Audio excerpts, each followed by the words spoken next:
खुल्ला रूपमा विष ओकल्ने सर्पहरूसँग अब डर लाग्दैन। डर त अमृत जस्तो बोलीभित्र विष लुकाउने मान्छेहरूसँग लाग्छ।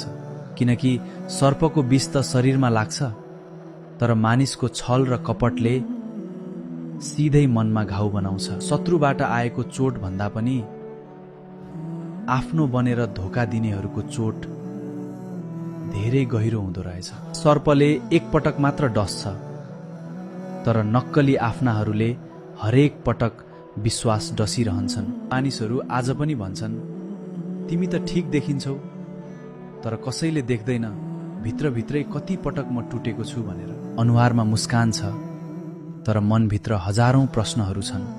शब्दहरू मौन छन्, तर पीडाले भने हरेक रात आवाज दिइरहेको छ।